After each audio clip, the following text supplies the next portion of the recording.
Pertanyaan ketiga, in relation to paragraph 4, what does paragraph 5 inform? Nah, soal ini dia menanyakan hubungan antara paragraf 4 dan paragraf 5 ya. Soal ini mencari apa yang dijelaskan dalam paragraf 5 dan hubungannya dengan paragraf sebelumnya. Jadi untuk menjawab soal ini kita perlu untuk memahami isi paragraf 4 dan 5.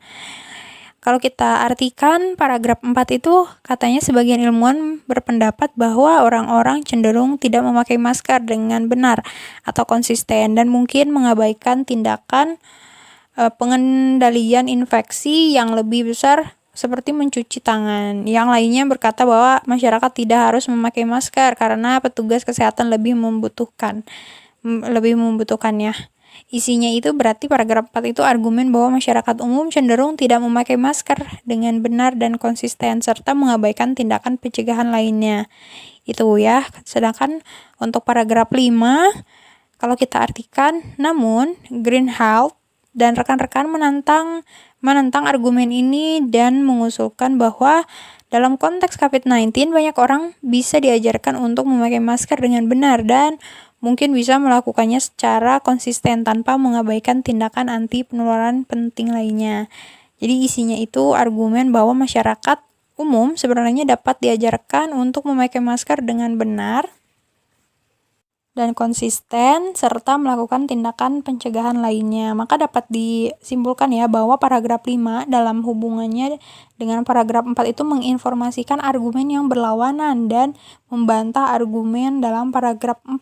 Si paragraf kelima itu ya hubungannya bertentangan. Kita lihat di opsi mana yang menunjukkan adanya kontradiktif atau pertentangan. Yang A, addition argument that support arguments in paragraph 4. Ini kurang tepat ya. Kalau si A ini dia menyatakan bahwa paragraf 4 itu menambahkan argumen ke paragraf 5, padahal bukan seperti itu ya. Yang B, wider infection control measures that are discussed in paragraph 4. Ini juga dia tidak sesuai sama apa yang sudah kita bahas tadi. Yang C, counter argument that refutes argument in paragraph 4.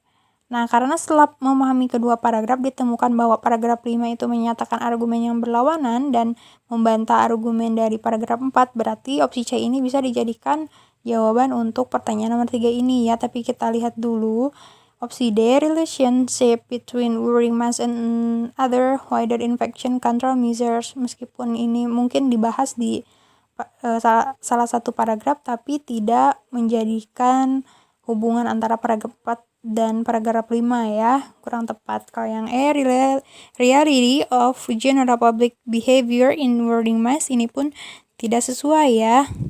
Seperti apa yang udah kita bahas tadi, berarti dapat disimpulkan pertanyaan nomor 3 ini jawabannya adalah yang C.